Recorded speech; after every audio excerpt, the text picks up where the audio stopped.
পথ দেখে পথ দেখায় এই স্লোগানকে সামনে রেখে ভিওডি বাংলার আয়োজিত অনুষ্ঠান রাজকথনে আপনাদের স্বাগত জানাচ্ছি। আমি জামিল হোসেন। বরাবরের মতো বেশ কিছু সমসাময়িক বিষয় নিয়ে আজকে আমরা কথা বলবো। আজকে আমাদের অতিথি হিসেবে রয়েছে ঢাকা মহানগর পূর্ব ছাত্র দলের সিনিয়র সহসভাপতি আব্দুল্লাহ জামাল চৌধুরী আদিত্য। ভিওডির রাজকথনে আপনাকে স্বাগতম। কেমন আছেন? আলহামদুলিল্লাহ, ভালো আছি। শুরুতেই আমরা জানতে চাচ্ছি আপনি ছাত্র রাজনীতিতে কিভাবে যুক্ত হলেন কিংবা কার অনুপ্রেরণায় ছাত্র রাজনীতিতে জড়ালেন? প্রথমে আপনাকে ধন্যবাদ জানাতে চাই এবং ভিওডি বাংলাকে ধন্যবাদ জানাতে চাই আজকের অনুষ্ঠানে আমাকে আমন্ত্রণ করার জন্য। আসলে রাজনীতিতে আমার বাবার সাইড এবং মায়ের সাইড দুই সাইডই রাজনীতিতে যুক্ত। 1970 সালে আমার দাদা ফ্লাইট লেফটেন্যান্ট জামাল উদ্দিন চৌধুরী সংসদ ছিলেন।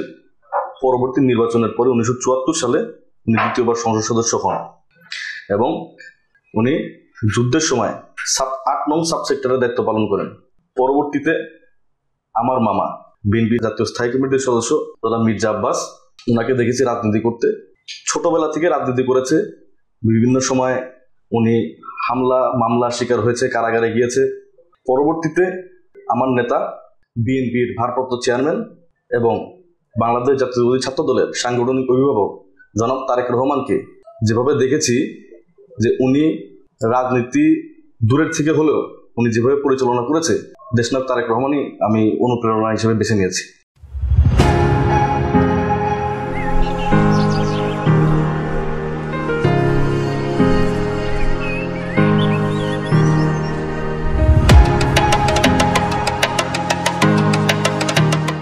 ছাত্র রাজনীতি কেন করছেন?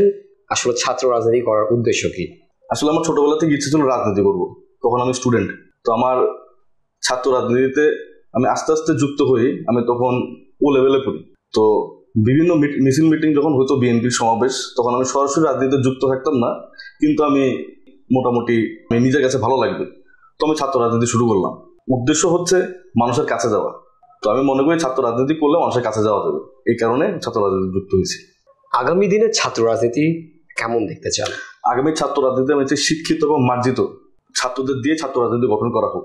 আমার যে সংগঠন বাংলাদেশ জাতীয়তাবাদী ছাত্র দল, এখানে আমাদের সর্বস্তরের নেতাকর্মীরা যারা শিক্ষিত এবং যারা সৃজনশীল, তাদেরকে নিয়ে আমাদের ছাত্র সংগঠনের ছাত্র রাজনীতি গঠন করা হয়েছে এবং আমি চাই ছাত্র রাজনীতি আস্তে আস্তে অন্য অন্য সংগঠনে এইভাবে ছড়িয়ে পড়ুক, শিক্ষিত এবং মার্জিত সৃজনশীল ছাত্র রাজনীতি হোক। ছাত্র রাজনীতির প্রতি বিশেষ করে যে ছাত্র রাজনীতির যে দলগুলো রয়েছে, সেই ক্ষেত্রে দেখা যায় যে সাধারণ ছাত্র যারা রয়েছে তাদের এত অনীহা কেন? সাধারণ ছাত্রদের অনীহার মূল কারণ হচ্ছে বিগত 16 বছর বা 17 বছর ফ্যাসিস্ট শেখ হাসিনার দল ছিল, ছাত্র সংগঠনের দল ছিল ছাত্রলীগ।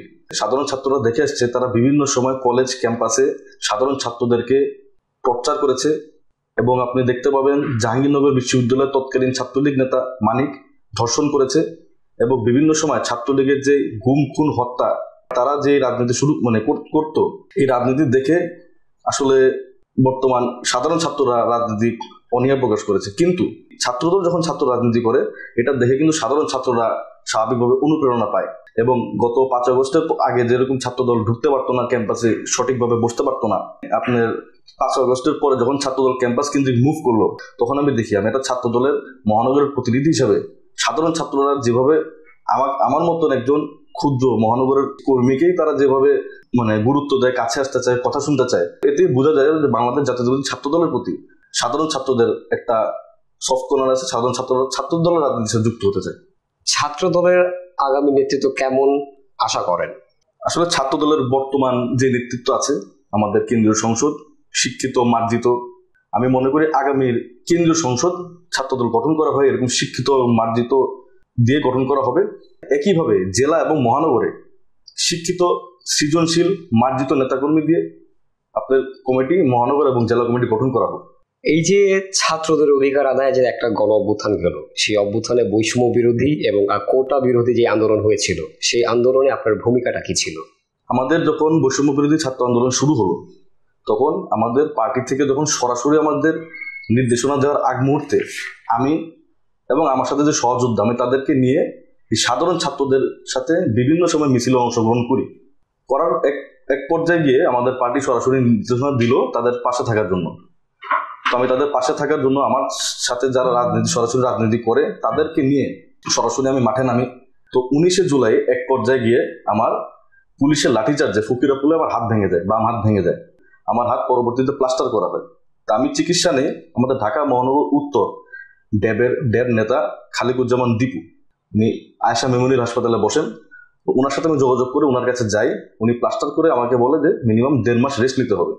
কিন্তু উনার কথা আমি না শুনে বা ডাক্তারের পরামর্শ উপেক্ষা করে আমি সরাসরি পরের দিনই রাজপথে নামি। 4 অগস্ট পর্যন্ত আমি রাজপথে থাকি এবং এমন কোনো মিছিল নাই যেখানে আমি অংশগ্রহণ করিনি।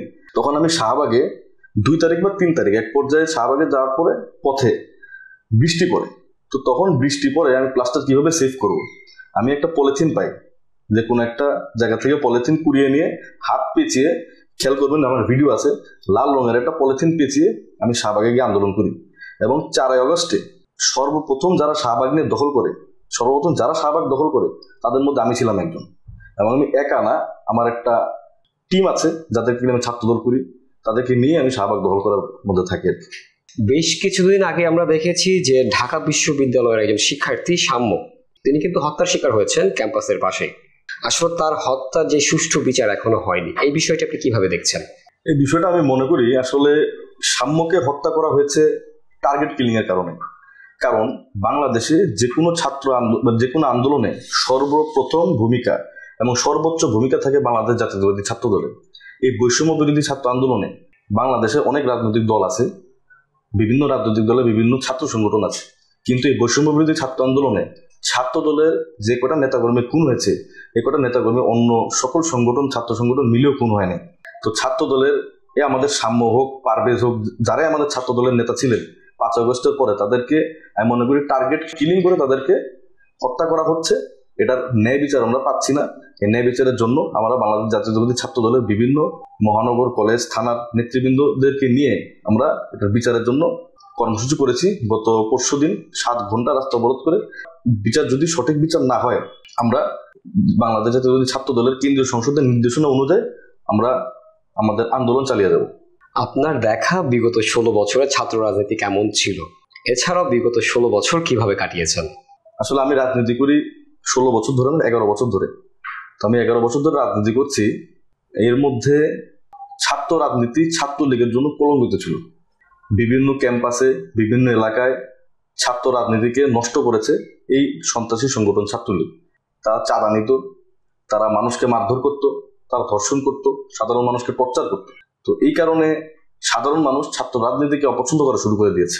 11 বছর আমি রাজনীতি শুরু করার কিছুদিন পরে, কয়েক বছর পরে আর কি, আমার একটা মামলা হয় 17 সালে। সেই মামলায় আমি অ্যারেস্ট হই। সেটা ছিল আমার সর্বপ্রথম জেল, কারাগারে যাওয়া। তো গ্রেফতার হই, স্বাভাবিকভাবে কোর্টের মাধ্যমে আবার কোর্ট কারাগার থেকে মুক্ত হই। মুক্ত হওয়ার পর থেকে একটার পর একটা মামলা তারা দিতেই থাকে। আমার বাড়ি হচ্ছে শাহজাহানপুর, কিন্তু আমার মামলা আছে শাহজাহানপুর, মতিঝিল, পল্টন, শাহবাগ, রমনা, মুগদা এবং খিলগাঁও। এই পার্শ্ববর্তী সকল থানায় আমার প্রতি মামলা দিয়েছে। এবং মামলা দেওয়ার পরে প্রতিটা থানার পুলিশ এই মামলা যাচাইয়ের জন্য আমার বাসায় আসতো, আমার খোঁজার জন্য। মানে এমন সময় এসে আমি 1.5 বছর ধরে বাসায় যাই না। আবার সকল মামলা জামিন নিয়ে আবার বাসায় যাই, আবার নতুন করে মামলা দেয়। তো স্বাভাবিকভাবে পুরো একটা মেন্টাল হ্যারাসমেন্ট ছিল আমার জন্য।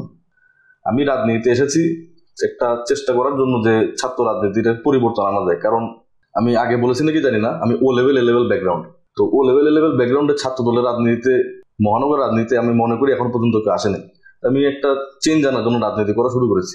কিন্তু তৎকালীন স্বৈরাচারী সরকার আমাদের মতন এই ছাত্রদের এত পরিমাণ টর্চার করেছে, হয়রানি করেছে, যে আমাদের আসলে এইভাবে কিভাবে ব্যাখ্যা দিব বলার ভাষা নাই। আমার পরবর্তী জেল হয় 2023 সালে। 23 সালে আমরা একটা মিটিংয়ে বসি, আমার গ্রামের এলাকা সিরাজদিখান এবং শ্রীনগরের কিছু মুরব্বীদের নিয়ে একটা মিটিংয়ে বসে একটা রেস্টুরেন্টে। সেখান থেকে আমাদের গ্রেফতার করে নিয়ে যায় 52 জনকে। পরবর্তীতে আমি জেলে গেছি 2024 সালে। 24 সালে আমার 4টা মামলায় 9.5 বছর সাজা হয়। তো সাজা হওয়ার কারণে আমি দীর্ঘদিন বাসা থেকে পলাতক ছিলাম, রাজনৈতিক কর্মকাণ্ড ঠিক মতো করতে পারতাম না। তো সে কারণে আমি মামলা, এরকম বিএনপির অনেক সিনিয়র নেতা যখন আত্মসমর্পণ করছে, এই দীর্ঘ সময় তাদের সাজা হয়েছে, এই কারণে আমি আত্মসমর্পণ করি 2024 সালে। 24 সালে আত্মসমর্পণ করার পরে আমি কারাগারে যাই। দীর্ঘ 1 মাস 10 দিন কারাগারে থাকি, পরবর্তীতে জামিনে মুক্ত হই। তো আমার 11 বছরের রাজনীতিতে এই হামলা মামলা দিয়ে আমার রাজনীতিটা গেছে। আমি বাসা থাকতে পারি না, এমনও সময় গেছে আমার একটা না এক বছর আমি আমার বাসার গলিতে যেতে পারিনি। এবং ডিবি পুলিশ এত পরিমাণ ক্ষিপ্ত ছিল যে আমি বিভিন্ন সোর্স লাগিয়ে রেখেছি, আমি এক বছর বাসায় ঢুকতে পারিনি। তো মোটামুটি খুব একটা ভালো যায় না, খারাপই গেছে আমার 11 বছর। আগামীর বাংলাদেশ কেমন চাচ্ছেন? আমরা দেখেছি যে একটা গণ অভ্যুত্থানে এক ফ্যাসিস্টকে আমরা বিদায় করেছি। ফ্যাসিস্ট পরবর্তী যে এই সময়টা কিন্তু অন্তর্বর্তী সরকার রয়েছে। তো আগামীর যে বাংলাদেশটা হবে সেই বাংলাদেশটা আপনি কেমন দেখতে চাচ্ছেন? শুধু আমি না, বাংলাদেশের সকল জনগণ আগামীর বাংলাদেশ যেভাবে দেখতে চায়। আমাদের যে নেতা তারেক রহমান, উনি একটা 31 দফা দিয়েছে, সেখানে বাংলাদেশ কিভাবে শিক্ষা কিরকম হবে, আপনার মেডিকেল সেক্টর কিরকম হবে, ইকোনমিক সেক্টর কিরকম হবে, এই সকল কিছু 31 দফা বলা আছে। যেরকম আমি যদি 31 দফার 5 নম্বর পয়েন্টটা বলি, যে কোনো কেউ পরপর 2 মেয়াদে প্রধানমন্ত্রী থাকতে পারবে না। আমি মনে করি অনেক বড় একটা পয়েন্ট আমাদের জন্য। তো এটা শুধু তারেক রহমান, এটা উনি চিন্তা করেছিল আরো 2 বছর আগে, কিন্তু সাধারণ জনগণ কিন্তু এটাই চাচ্ছে যে পরপর 2বার কন্টিনিউসলি যাতে কেউ না থাকে। তো আমি মনে করি আগামীর বাংলাদেশ সাধারণ জনগণ যেভাবে চায়, সাধারণ জনগণের মতোই আমাদের ভারপ্রাপ্ত চেয়ারম্যান ওইভাবেই বলে রাখছে যে কিভাবে গঠন করা হবে বাংলাদেশ। শেষ একটা প্রশ্ন করতে যাচ্ছি, সেটা হচ্ছে যে এই যে ছাত্র রাজনীতি আপনি করছেন, ভবিষ্যতে নিজেকে কোথায় দেখতে চাচ্ছেন এই ছাত্র রাজনীতির মাধ্যমে? ছাত্র রাজনীতি আমি মনে হয় বেশি দিন করতে পারবো, আমার বয়স অনেক হয়ে গেছে। তো ভবিষ্যতে আসলে আমি দেখেছি আমার দাদাকে জনগণের সেবা করতে, সংসদ সদস্য ছিলেন।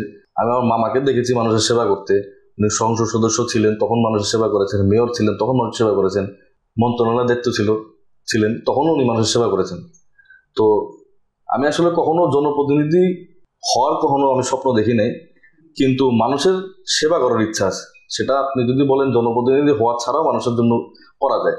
এবং আমি বিভিন্ন সময় আমি ছাত্র দলের রাজনীতির সাথে যুক্ত থাকলেও আমি চেষ্টা করি সাধারণ মানুষকে নিয়ে কাজ করার জন্য। সাধারণ মানুষকে নিয়ে কাজ যখন করি তখন আমি বুঝি যে আপনি জনপ্রতিনিধি হওয়া বাদেও আপনি মানুষের জন্য কাজ করতে পারবেন, এটাই আমার ইচ্ছা। এতক্ষণ সময় নিয়ে আমাদের অনুষ্ঠানটি দেখার জন্য আপনাদেরকেও ধন্যবাদ। দেখা হবে পরবর্তী কোনো পর্বে। সেই পর্যন্ত ভালো থাকুন, সুস্থ থাকুন, ভিউডের সঙ্গেই থাকুন।